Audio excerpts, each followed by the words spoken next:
Student, नमस्कार। आज काफ़ी दिनों के बाद मैं फिर आपके सामने एक नया वीडियो लेकर आया हूँ मेरे YouTube channel math tutor with Sumit Tanwar. अब ये जो ब्रैकेट में सिक्का देख रहे हो, ये सिक्का नहीं है मेरे चैनल के नेम में। मेरे चैनल का नेम इतना ही है, math tutor with Sumit Tanwar. जैसे आप सर्च करोगे आपको मिल जाएगा। तो सबसे पहले आपसे रिक्वेस्ट है कि चैनल को लाइक एंड सब्सक्राइब जरूर करें। जो ये आज मैं आपके सामने क्लास लेकर आ रहा हूँ, ये आपके जीवन को बदल देगा। मतलब क्लास 12th में आप लोगों ने जितना भी पढ़ा है ना, वो आपके लिए जो भी पढ़ा है वो हेल्पफुल है। लेकिन आज जो पढ़ा रहा हूँ मैं आपको, वो आपको स्टडी में और भी 4 चांद लगा देगा। तो चलो स्टार्ट करते हैं अपने चैप्टर नंबर फर्स्ट। जो मैंने काफी कमेंट देखे, उन कमेंट में मुझे पता चला कि सभी की डिमांड आ रही है चैप्टर नंबर फर्स्ट के वीडियोस नहीं मिलते हमें यूट्यूब पे। तो चलो मैं आज चैप्टर नंबर फर्स्ट पढ़ा रहा हूँ। सीबीएसई आरबीसी बोर्ड का चैप्टर नंबर फर्स्ट, कंपोजिट फलन, संयुक्त फलन। इंग्लिश और हिंदी दोनों मीडियम में पढ़ाऊंगा मैं आपको। तो चलो स्टार्ट करते हैं। तो सबसे पहले आप लोगों को क्या पता होना चाहिए, कंपोजिट फंक्शंस के अंदर फलन क्या होता है।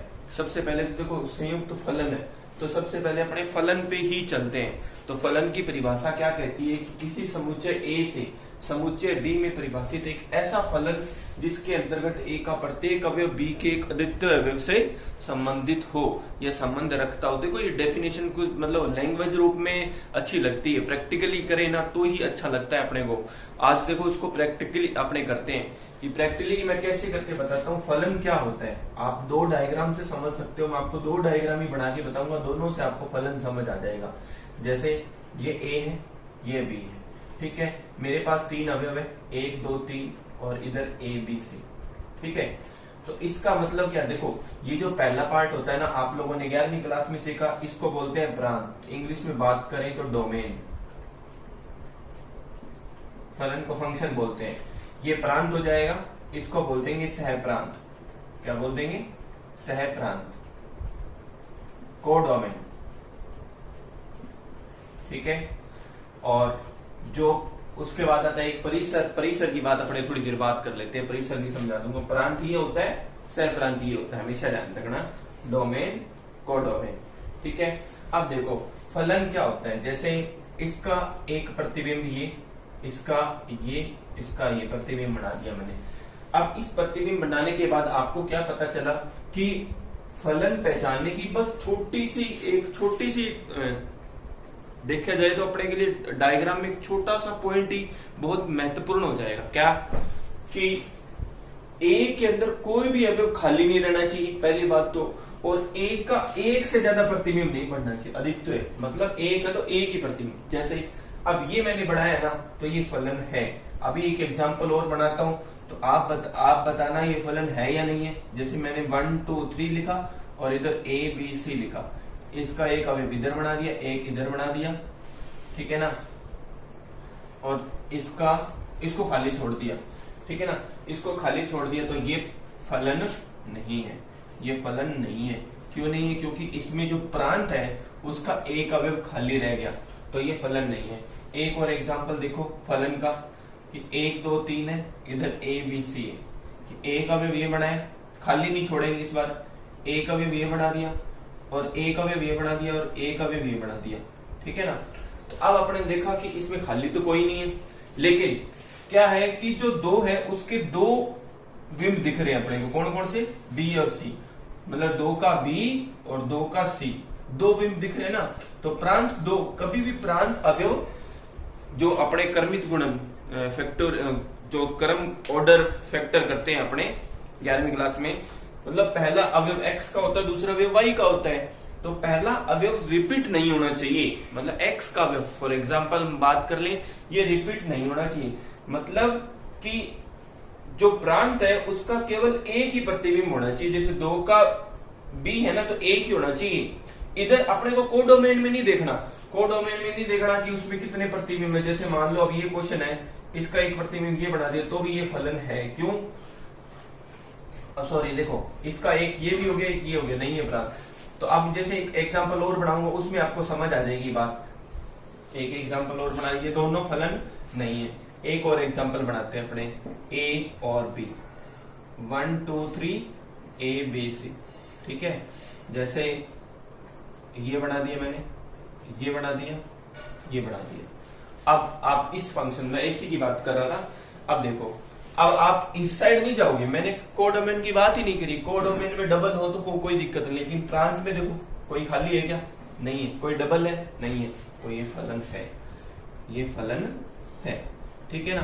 अब ये कौन सा फलन है, कैसा फलन है, वो बाद में बात कर लेते हैं। अब मैंने आपको बताया प्रांत और सहप्रांत दोनों बताते हैं। परिसर की बात होती है तो परिसर, जो प्रतिबिंब बढ़ेंगे वो ही परिसर होंगे, जो प्रतिबिंब बढ़ेंगे वो ही परिसर होंगे, जो प्रतिबिंब बढ़ेंगे वो परिसर होंगे। मतलब जो मैंने ये बॉक्स बनाए हैं, बी के अंदर जो प्रतिबिंब जिन जिनका रिलेशन बन जाएगा, जैसे यहाँ पर परिसर कौन हो जाएगा, परिसर को इंग्लिश में बोले तो रेंज, ए बी रेंज हो जाएगी। यहाँ रेंज क्या हो जाएगा, ए बी हो जाएगा। यहाँ ए बी सी, यहाँ भी ए बी सी। रेंज की बात करें तो उसको बोलते हैं रेंज।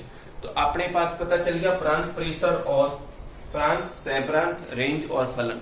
आई होप आपको प्रांत, सहप्रांत, फलन और रेंज में कोई भी डाउट नहीं बचा होगा। मैं दोबारा से रिपीट कर देता हूं कि फलन कौन सा होता है। फलन वही होता है जिसके अंदर प्रांत का कोई भी अवयव खाली ना रहे और उसका एक से ज्यादा प्रतिबिंब ना बने, तो वही फलन होता है, ठीक है। तो आप इसको ऐसे कीजिए, जो जो मैंने एग्जाम्पल बनाए हैं वो लिख लीजिए, ये प्रांत है।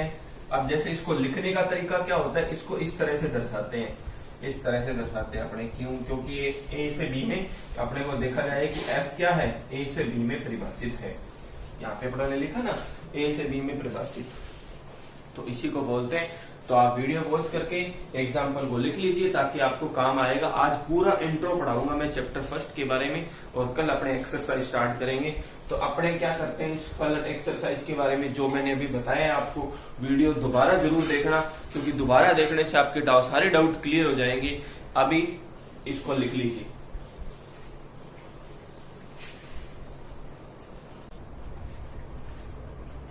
चलते हैं नया टॉपिक, अचर फलन। कि अचर फलन इंग्लिश में क्या बोलते हैं, अचर फलन को कांस्टेंट फंक्शन, ठीक है। कि कांस्टेंट फंक्शन कौन सा होगा, जैसे अब देखो इसकी परिभाषा भी बात करेंगे कि ए का प्रत्येक अवयव बी के केवल और केवल ए के अवयव से संबंधित हो। परिभाषा से देखा जाए तो अब उसकी डेफिनेशन ने तो कह दिया कि ए का प्रत्येक अवयव बी के केवल और केवल ए के अवयव से, तो उसकी आप चित्रण रूप, जो उसका डायग्राम वो क्या होगा। देखो डायग्राम से कोई भी बात जल्दी समझ आ जाती है। जैसे मैंने क्या बनाया, एक डोमेन बना लिया और एक कोडोमेन बना लिया। ये मेरा ए है, ये मेरा बी है। इधर मैंने ए बी सी लिख लिया, इधर 1 2 3 लिख लिया, ठीक है। एफ फंक्शन क्या है, ए से बी में परिभाषित, ठीक है ना। अब कि ए का प्रत्येक अवयव बी के केवल और केवल एक अवयव से संबंधित हो, तो वो क्या हो जाएगा, अचर फलन हो जाएगा। ए का प्रत्येक अवयव। अब देखो पहले तो देखो अचर तो बात की बात है कि फलन है या नहीं है। सबसे पहले तो ये पहचानना है कि फलन है या नहीं है। तो ए का कोई सब, ए के कोई भी अवयव खाली नहीं रहना चाहिए, नहीं है। ए का एक से ज्यादा अवयव रिलेशन नहीं रहना चाहिए, एक से ज्यादा, तो एक से ज्यादा कोई रिलेशन नहीं है, तो ये फलन है। अब ये कौन सा फलन है, तो अचर फलन है। क्यों है, क्योंकि इसका प्रत्येक अवयव बी के जो डोमेन है, कोडोमेन है, उसके केवल एक अवयव से संबंधित है, इसीलिए। तो इसको लिखने का क्या तरीका हो जाएगा, A1 B1 C1, ठीक है। इसको इस तरह से डिनोट करेंगे अपने, इस ब्रैकेट में डिनोट किया जाता है वैसे तो, ठीक है ना। तो ये अचर फलन। अचर फलन की बात चलते हैं तो नया आता है तत्समक फलन। आइडेंटिटी फलन बोलते हैं, जिसको आइडेंटिटी फंक्शन बोलते हैं, तत्समक फलन, ठीक है। तो तत्समक फलन कौन सा फलन होता है, तत्समक फलन वो फलन होता है जैसे 1 2 3 या ABC कुछ भी लिख लो, उससे कोई फर्क नहीं पड़ता। मैं तो ये एग्जाम्पल के लिए समझाता हूँ। तत्समक फलन की परिभाषा कहता है कि प्रांत के प्रत्येक अवयव का सह प्रांत के केवल और केवल एक अवयव के साथ, मतलब प्रांत के प्रत्येक अवयव का सह प्रांत के प्रत्येक अवयव से अद्वितीय रिलेशन हो, वही तत्समक फलन होता है। अद्वितीय का मतलब केवल एक ही रिलेशन होना, मतलब इधर से भी कोई खाली, पहली बात तो इधर से खाली रहेगा तो फलन होगा ही नहीं, वो समझ में आई बात। इधर से यदि प्रांत में डोमेन के अंदर कोई भी खाली रहा तो वो फलन नहीं है, और फलन नहीं है तो वो कौन सा फलन, यदि फलन है तो वो कौन सा फलन है, तत्समक फलन है। ठीक है ना, तत्समक क्यों है? क्योंकि वो बी के जो कोडोमेन है, कोडोमेन के किसी न किसी एक अवयव से ही, प्रत्येक का एक एक अवयव से ही रिलेशन है, इसीलिए वो क्या है, तत्समक फलन है। ये सारी बातें अभी 11वीं क्लास की ही चल रही है। 11वीं क्लास में अपने पढ़ के आ चुके हैं चर फलन, तत्समक फलन, परिसर, प्रांत, सह प्रांत फलन। ये जो फलन से स्टार्ट होता है, फलन, फिर फलन में आता है प्रांत, सह प्रांत, परिसर, अचर फलन, तत्समक फलन, और फिर एक और फलन आ जाएगा, कौन सा, तुल्य फलन। अब तुल्य फलन 12वीं क्लास में आता है। तुल्य फलन का मतलब क्या होता है, दो फंक्शंस होते हैं। ठीक है ना, वो अपने पढ़ेंगे नेक्स्ट टॉपिक्स में।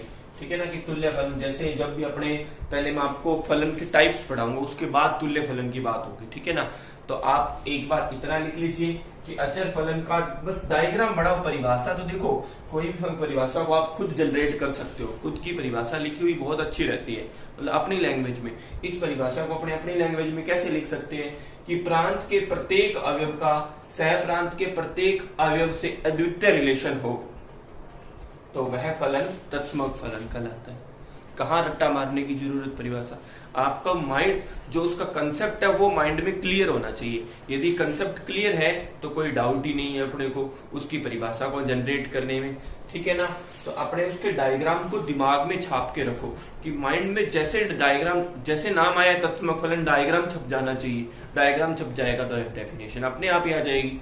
ठीक है ना, तो आप इसको लिख लीजिए। चलते हैं अपने नेक्स्ट टाइप्स ऑफ फंक्शन।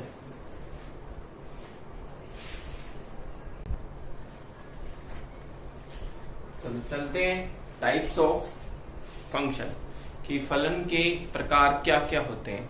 तो सबसे पहले बात करते हैं एकेकी फलन की। ठीक है ना, कि एकेकी फलन कौन सा होता है। एकेकी को इंग्लिश में बात करें तो इंग्लिश में एकेकी फलन को क्या कहते हैं, वन वन फंक्शन। ठीक है ना, चलो देखते हैं इसको किस तरह से। इसकी परिभाषा की बात करें कि एफ ए से बी में परिभाषित कोई फलन है इस प्रकार है कि एफ के प्रत्येक अवयव ए के, मतलब प्रांत के प्रत्येक अवयव का बी के साथ केवल, बी के प्रत्येक अवयव के साथ केवल एक रिलेशन हो, एक एक अवयव का। जैसे तत्समक फलन की परिभाषा थी वही है, सेम ही परिभाषा है। वहां तत्समक अपने 11वीं में तत्समक पढ़ते थे और यहाँ उसका नाम एक एक ही बन गया, सेम ही है, वही है। तो अपने एक एक ही फलन को डायग्राम में बात करें तो एक एक ही फलन किस तरह से हो जाएगा। वैसे तत्समक और एक एक ही में थोड़ा सा रिलेशन मैं बताऊंगा कि वो कौन सा रिलेशन है जो नहीं है।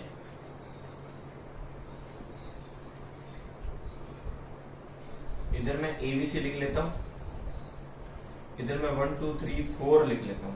अभी तत्समक और एक एक ही में थोड़ा सा चेंज है, वैसे तो मतलब मामूली सा अंतर है। वही अंतर से आप पहचान सकते हो कि इसको तत्समक बोलेंगे और इसको एक एक ही बोलेंगे। ठीक है ना, तो अपने बात करते हैं एक एक ही की। तो एक एक ही का मतलब हो गया कि प्रांत के प्रत्येक अवयव का सह प्रांत के प्रत्येक अवयव के साथ सिंगल रिलेशन। ठीक है ना, अब जैसे ये वाला अवयव छूट गया ना, तो आप ये नहीं कहोगे सर प्रांत, मैंने क्या कहा था, प्रांत में कोई अवयव छूटना नहीं चाहिए, तो वो फलन होगा। सबसे पहली बात तो ये फलन तो है। अब ये कौन सा फलन है, देखो सिंगल रिलेशन ही है ना, यहां से खाली रह जाए कोई दिक्कत नहीं। यही बात मैं बताने जा रहा हूं आपको कि तत्समक और एकेकी में अंतर क्या है। तत्समक कहता है कि बी में भी खाली नहीं रहना चाहिए, एकेकी कहता है बी में खाली रहो, बोले कोई दिक्कत नहीं, ए में खाली नहीं रहना चाहिए। ए में खाली रह गया तो वो फलन ही नहीं है, और यदि फलन नहीं है तो एकेकी कहाँ, तत्समक कहाँ, कोई दिक्कत नहीं है। तो अब ये आपके सामने डायग्राम बनाया है मैंने, किसका डायग्राम बनाया है, एक एक ही फलन का डायग्राम बनाए। एक और डायग्राम बनाते एक एक ही फलन का। एक एक ही फलन का डायग्राम क्या हो जाएगा, ए बी सी 1 2 3, एक एक रिलेशन बना दो आप इन सबका। ये भी एक एक ही फलन है, ए से बी। ठीक है, अब देखो इस एक एक ही के बाद आता है दूसरा नंबर किसका, बहु एक एक का। किसका, दो अपने करते चलेंगे, बहु एक एक। अब बहु एक एक को इंग्लिश में क्या बोलते हैं, मैनी वन फंक्शन। ठीक है ना, मैनी वन फंक्शन। तो मैनी वन फंक्शन का मतलब क्या हुआ, जैसे ए से बी फंक्शन है, A B C 1 2 3। Many one का मतलब हो गया कि एक इधर रिलेशन है, एक इधर है, एक इसका ये भी है।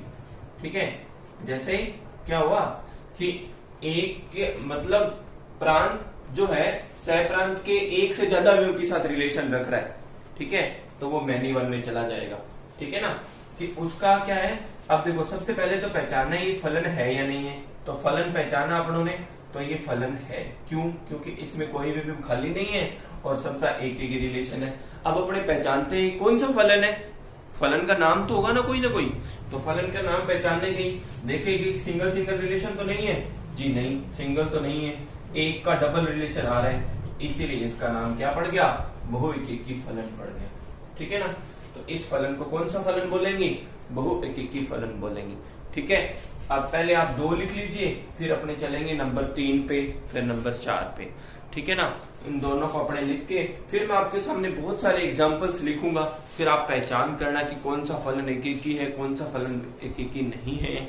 ठीक है ना, ताकि आपका एक्सरसाइज रिवीजन भी हो जाए इसमें, कि अपने फंक्शंस को पहचान पाए, फंक्शंस किस तरह के होते हैं, कौन सा फंक्शन एकेकी कहलाता है, कौन सा फलन बहु एकेकी कहलाता है। ठीक है ना, तो वीडियो पॉज करके इतना लिख लीजिए।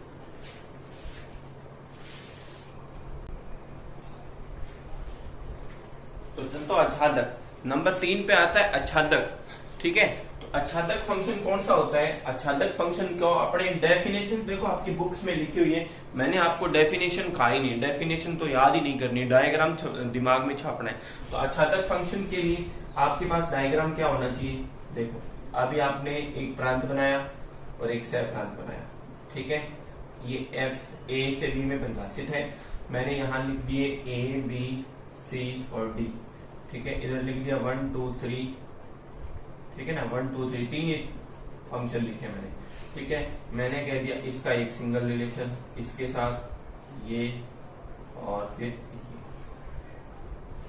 ठीक है ना, कि आच्छादक फलन क्या कहता है, आच्छादक फलन कहता है कि सह प्रांत में कोई भी अवयव खाली नहीं रहना चाहिए, उसका एक से ज्यादा भी रिलेशन हो सकता है, कम से कम एक तो होना ही चाहिए, एक से ज्यादा भी चले तो कोई दिक्कत नहीं है। लेकिन सह प्रांत में तो सबसे पहले देखो, सबसे पहली बात होती है फलन पहचानना कि फलन है या नहीं है। तो आपने देखा कि ए का कोई भी अवयव खाली नहीं है और खाली के साथ कोई भी अवयव का डबल रिलेशन नहीं है, मतलब बी का एक है तो बी का एक और नहीं है, बी का केवल एक ही है, ए का केवल एक ही है, सी का केवल, डी का केवल एक ही है। ठीक है ना, तो ये फलन तो है। देखने की कौन सा फलन है, तो यहाँ देखा कि बहु एकेकी तो दिख रहा है, बहु एकेकी के साथ ये आच्छादक, बहु एकेकी में तो अपनों ने कहा था ना कोई खाली भी रह सकता है, तो अब यहाँ पे क्या है, यहाँ पे खाली नहीं है, तो खाली नहीं है तो इसका क्या नाम हो गया, आच्छादक हो गया। ठीक है ना, तो इसका एक नाम अलग से पड़ गया आच्छादक। तो देखो नॉर्मल सी बात है, जो फंक्शन 1 1 नहीं है वो मैनी वन होता है, जो फंक्शन आच्छादक नहीं है तो नंबर 4 जो मैनी वन नहीं होता है वो 1 1 होता है। ठीक है ना, उल्टा होता है बिल्कुल, कि जैसे पहले अपनों ने 2 पढ़े कौन कौन से, 1 1 और मैनी वन। तो यदि मैनी वन है तो 1 1 नहीं है, यदि 1 1 है तो मैनी वन नहीं है। इसी तरह से थर्ड पढ़ा अपनों ने आच्छादक, तो 4 नंबर पे आ जाएगा कौन सा, अंतरछेपी। अंतरछेपी, अंतरछेपी को इंग्लिश में बोलते हैं इनटू फंक्शन, इनटू फंक्शन। अब इनटू फंक्शन की बात करें तो वो कौन सा हो जाएगा, बस इसका उल्टा, जो आच्छादक नहीं है वो कौन सा है, अंतरछेपी है। तो अंतरछेपी के लिए अपने क्या क्या डायग्राम बना लेंगे, तो मैं आपको डायग्राम बना के बता देता हूँ। यहाँ लिख दिया मैंने A B C D 4 function, इसी का एग्जाम्पल, यही सेम एग्जाम्पल ले लेते हैं। मैंने किया एक इसके साथ, एक इसके साथ, एक ये इसके साथ, ये भी इसके साथ। ठीक है ना, एक खाली छोड़ दिया, मतलब कि अंतरछेपी आच्छादक तो कब हो जाता है यदि ये खाली ना बचता, अब ये खाली बच गया, दैट मीन वो क्या है, अंतरछेपी है। ठीक है, तो आपके दिमाग में कई सारे क्वेश्चंस चल रहे होंगे कि एक टाइप की ये परिभाषा सी आ रही है कि अब देखो दो रिलेशन एक साथ चलते हैं सवाल में, जैसे मैनी वन कोई फंक्शन यदि एक एक की है तो एक एक के साथ आच्छादक भी होता है वो। ठीक है, एक एक की है तो आपके साथ अंतरछेपी भी मिल सकता है एक एक की में। ठीक है ना, बहु एकेकी है, अंतरछेपी, इस तरह के रिलेशन चलते हैं। तो मैं अपने बहुत सारे एग्जांपल लिखेंगे तो उसमें पहचानते जाएंगे। मैंने सभी के अलग अलग डेफिनेशंस और अलग अलग डायग्राम बताए, इसीलिए ताकि आपको सारे डाउट क्लियर हो जाए। अब एक ही सवाल में 2-2 रिलेशन साथ बताने हैं। ठीक है, एक ही सवाल में 2-2 रिलेशन पूछूंगा मैं, आपको दोनों रिलेशंस आप ध्यान में रखने कौन कौन से हो जाएंगे, ठीक है ना। तो आपके सामने 3 नंबर और 4 नंबर दोनों को लिख लीजिए, फिर अपने कुछ डायग्राम बनाते हैं और उनमें पहचान करते हैं कि ये फंक्शंस कौन से हैं, एक एक की है, मैनी वन है या ऑन टू है या इन टू है, ठीक है ना। तो आप पहले वीडियो पॉज करके इसको लिख लीजिए, फिर अपने चलते हैं नेक्स्ट पार्ट पे।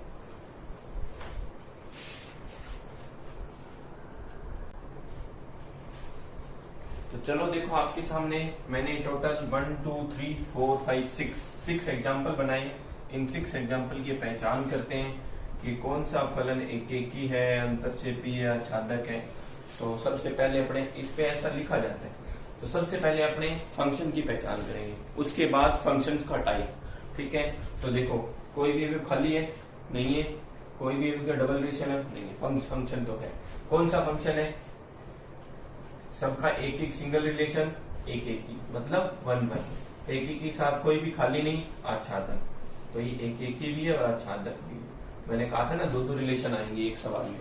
उसके बाद इसमें चलो, कोई भी फंक्शन खाली नहीं है और एक ही फंक्शन का कोई डबल रिलेशन है क्या, ठीक है। देखो सी, ये फंक्शन ही नहीं है। क्यों नहीं है फंक्शन, क्योंकि सी के डबल रिलेशन आ गया। कि मैंने क्या कहा था, सी का मतलब इधर कोई डबल रिलेशन नहीं आना चाहिए, डबल रिलेशन आ गया ना तो फंक्शन ही नहीं है। यहाँ कोई खाली है, खाली है तो फंक्शन ही नहीं है। यहाँ कोई खाली है, खाली है, कोई फंक्शन ही नहीं है। यहाँ कोई भी खाली नहीं है, कोई डबल रिलेशन नहीं है, ठीक है। तो इसका इधर डबल रिलेशन मैनी वन मतलब बहु एक एक की है ये, ठीक है। बहु एक एक के साथ कोई भी खाली नहीं है तो आच्छादक, बहु एक की और आच्छादक, ठीक है। इधर देखो, कोई भी खाली नहीं है, कोई डबल रिलेशन नहीं है, फंक्शन तो है भाई। ये फंक्शन ये भी है, फंक्शन ये भी है, ये तीनों फंक्शन नहीं है। अब देखते हैं इसमें, ये भी फंक्शन तो है, ठीक है ना। उसके बाद कौन सा फंक्शन है, देखा डबल रिलेशन तो बहु एक की, बहु एक की अब कोई खाली है, खाली है अंतरछेपी। तो आपको मेरी पूरी बात समझ आ गई होगी कि एक ही सवाल में 2 रिलेशन मिलेंगे आपको। देखो, इनमें 3 रिलेशन मिले कि आपको एक एक की आच्छादक भी मिल गया, बहु एक की आच्छादक भी मिल गया, बहु एक की अंतरछेपी भी मिल गया, ठीक है ना। तो आप ये नहीं कहोगे कि एक एक की और आच्छादक और अंतरछेपी दोनों, मैंने क्या कहा था, बिल्कुल अपोजिट होते हैं। एक एक की और बहु एक की एक साथ नहीं आएंगे कभी, अंतरछेपी और आच्छादक एक साथ नहीं है, क्योंकि उन दोनों आपस में अपोजिट होते हैं। तो इसीलिए तो एक एक के साथ आच्छादक आ सकता है, एक एक के साथ अंतरछेपी आ सकता है, ठीक है। एक एक के साथ अंतरछेपी नहीं बनाया ना पढ़ा कोई भी, तो देखिए एक एक के साथ अंतरछेपी कैसे बन सकता है। 1 2 3 ए बी सी, एक एक के साथ अंतरछेपी बना दो आप। ये एक एक के साथ अंतरछेपी मैंने बना दी कि यहाँ से कोई खाली रह गया, तो ये क्या है, एक एक की अंतरछेपी। एक एक के साथ आपको आच्छादक, एक एक के साथ अंतरछेपी, बहु एक के साथ आच्छादक, बहु एक के साथ अंतरछेपी, ठीक है ना। ऐसा नहीं मिलेगा आपको, एक बहु एक की भी है और एक एक की भी है, क्योंकि एक एक की नहीं है तो बहु एक की है, और बहु एक की नहीं है तो एक एक की है। मतलब 1 1 नहीं है तो मैनी वन है, और मैनी वन है तो 1 1 नहीं है, ठीक है ना। ये बिल्कुल अपोजिट रहता है। ऑन टू है तो इनटू नहीं है, इनटू है तो ऑन टू नहीं है। बहुत सिंपल सा फंडा है ये।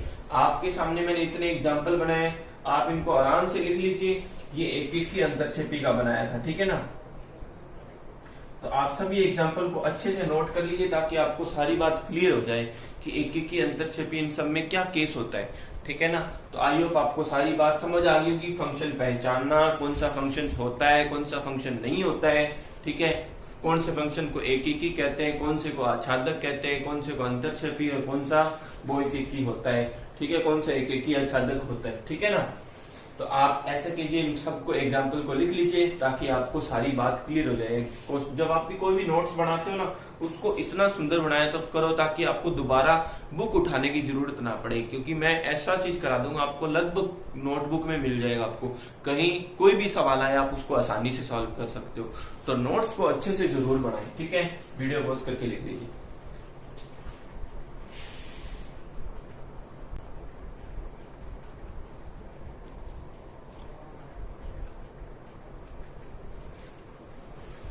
देखो संयुक्त फलन के लिए अपने एक डायग्राम बनाया है कि संयुक्त फलन की परिभाषा क्या कहती है, एफ ए से बी तथा जी बी से सी दो फलन हो तो क्या होता है कि देखो ये ए है, ये बी है और ये सी है, ठीक है ना।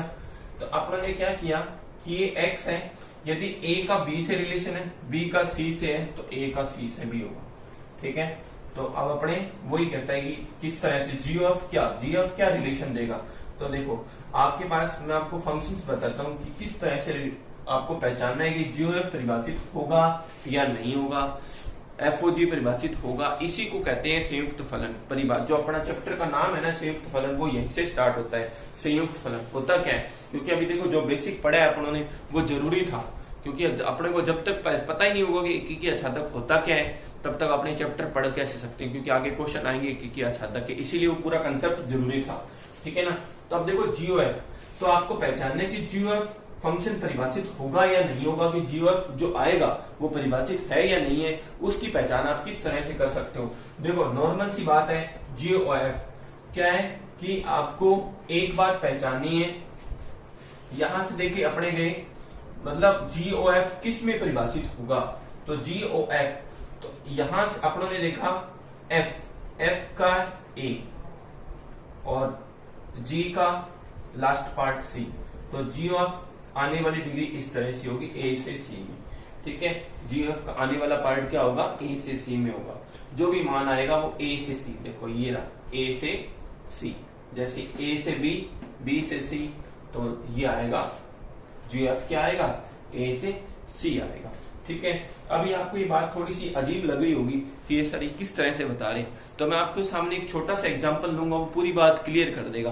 तो उसके लिए आप क्या सबसे पहले इसको नोट कर लीजिए कि जीओएफ परिभाषित कहाँ होगा, ए से सी में होगा, ठीक है ना। मतलब परिभाषित का मतलब डिफाइंड, एक होता है डिफाइंड, एक होता है नॉट डिफाइंड, कि डिफाइंड कब होगा और नॉट डिफाइंड कब होगा। मैं एक छोटा सा एग्जांपल लूंगा, उससे सारी बात क्लियर हो जाएगी आपकी, ठीक है ना। तो आप पहले इसको लिख लीजिए, संयुक्त फलन की परिभाषा है ये, अपने चलेंगे इस एक एग्जांपल की ओर, उससे आपको सारा मैटर क्लियर हो जाएगा, ठीक है।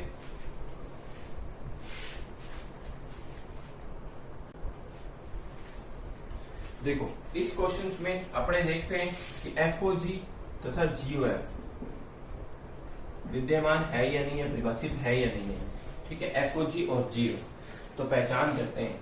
तो सबसे पहले पहचान में आपको क्या ध्यान में रखना है, क्वेश्चन को सॉल्व बाद में करेंगे, सॉल्व करने का तरीका मैं बाद में बताऊंगा, पहले अपने इसकी पहचान किस तरह से करते हैं। देखो एफओजी की पहचान करने गया, ये तो क्वेश्चन है अपना, ठीक है ना, इसको तो हमें सॉल्व करना है, यहां से हम सॉल्यूशन कर रहे हैं, ठीक है, कि हमें इसकी पहचान करनी है। तो एफओजी, तो इस एफओजी की पहचान करेगा, ठीक है ना। तो लास्ट कौन है, जी, तो जी का डोमेन देखो, जी का डोमेन कौन है, क्यू, जी का डोमेन कौन है, क्यू। क्या देखना है, ध्यान से सुन लेना, एफओजी की पहचान कर रहे हो, तो जो लास्ट है, लास्ट पीछे वाली साइड है ना, तो पीछे वाली साइड वैसे ए और बी होता है, तो उधर वाली साइड वाला कौन होता है, डोमेन होता है। तो जी का क्या ढूंढना है, डोमेन, और एफ का क्या देखना है, कोडोमेन, जी का कोडोमेन पीछे सह सॉरी, और एफ का डोमेन, एफ का डोमेन कौन है, एन। ये दोनों बराबर होने चाहिए, यदि ये दोनों बराबर है, मतलब इधर क्यू है तो इधर क्यू ही आना चाहिए था, इधर एन था तो इधर एन ही आना चाहिए था। यदि ये दोनों बराबर हैं तो वो परिभाषित है, यदि ये दोनों बराबर नहीं है तो परिभाषित नहीं, मतलब नॉट डिफाइंड। मेरी बात क्लियर होगी कि मतलब इधर वाली साइड जी है तो जी का क्या ढूंढना है, कोडोमेन, एफ का क्या ढूंढना है, डोमेन। ये दोनों क्या होने चाहिए, बराबर होने चाहिए। यदि ये बराबर है तो वो फंक्शन परिभाषित होगा, यदि वो बराबर नहीं है तो वो फंक्शन परिभाषित ही नहीं होगा, ठीक है। अपने गोफ की अभी देखो, अभी एक बात और क्लियर हो जाएगी आपकी, गोफ पे गए तो एफ का क्या ढूंढना है, कोडोमेन, एफ का कोडोमेन जेड, ठीक है। जी का क्या ढूंढना है, डोमेन, तो जी का डोमेन जेड, दोनों बराबर है तो परिभाषित। तो ये परिभाषित होगा, तो परिभाषित होगा किसमें, तो जीओएफ परिभाषित किसमें होगा, तो ये देखने की, अब आपको ये परिभाषित तो होगा लेकिन होगा किसमें, जैसे ए टू सी बताया था अभी, तो वही बात जीओएफ। तो एफ का क्या देखो, एम, एफ को देखना है पहला पार्ट। अब क्या, ये तो चेक करना है परिभाषित होगा कि नहीं, और होगा किसमें। अब देखो ये है ना, दोनों सेम आ गए, जेड बराबर जेड, तो बचा क्या, एन टेंस टू क्यू। अब क्यू टेंस टू एन नहीं होगा, n टेंड्स टू q होगा, क्योंकि f का क्या देखना है, डोमेन, और g का क्या देखना है, कोडोमेन, उल्टा देखता है, ठीक है ना। तो ये परिभाषित किस में होगा, n टेंड्स टू q। अब इसको सॉल्व किस में करेंगे, तो GOF को सॉल्व करना है, तो GOF को सॉल्व कैसे करेंगे, तो GO O को हटाया तो fx आ गया, ठीक है। तो fx का मान रख दो, fx का मान कितना है, 2x, ठीक है। और आपने लिख दो, चूंकि gx हमारा कितना है, gx हमारा n+1/2, ठीक है ना। तो अब ये x कितना है हमारा, 2x है, तो यहाँ पे भी क्या आ जाएगा, 2x आ जाएगा, तो आ जाएगा 2x + 1/2। ये सॉल्व करके, और यहाँ पे x बिलोंग्स टू क्या आ जाएगा, n। मतलब GOF किस में परिभाषित होगा, n टेंड्स टू q। तो ये वाला नंबर क्या प्रीमियर नंबर है या, अब देखो x अपने क्या रख रहे हैं, इधर वाला मान x होता है, इधर वाला मान y का होता है, तो ये वाला आने वाला मान y का है, और x आप क्या रख सकते हो, नेचुरल नंबर, इसीलिए यहाँ लिखा जाएगा x belongs to natural number. और ये आने वाली राशि कौन सी होगी, परिमेय संख्या, q, ठीक है ना, i भी बोलते हैं जिसको परिमेय संख्या, ठीक है ना। तो आपको ये बात पूरी क्लियर होगी कि ये किस तरह से आपको गोफ का मान क्या आएगा, 2x + 1/2। यदि x की वैल्यू दी होगी तो x की वैल्यू पुट करके अपने सॉल्व कर सकते हैं। तो आई होप आपको ये पूरी बात क्लियर होगी। तो आज की वीडियो में अपने इतना ही करेंगे, ठीक है। तो अब नेक्स्ट कल की वीडियो में एक्सरसाइज 1.1 लेकर आऊंगा। तो आप जो आज मैंने पढ़ाया है इस वीडियो को दोबारा से जरूर देखना, मेरे को पता है, क्योंकि ये चैप्टर ऐसा है, चैप्टर है छोटा सा लेकिन है बड़ा खोटा, कहते हैं ना छोटा बड़ा खोटा, वही बात है कि चैप्टर है छोटा सा लेकिन बहुत ही टिपिकल चैप्टर है। आपको इसको एक बार नहीं 2-3 बार देखोगे तब जाके पूरी बात क्लियर होगी, इसीलिए इस वीडियो को दोबारा जरूर देखें। तो आई होप मेरी वीडियो आज की पसंद आई, जरूर शेयर करें। जय हिंद, जय भारत।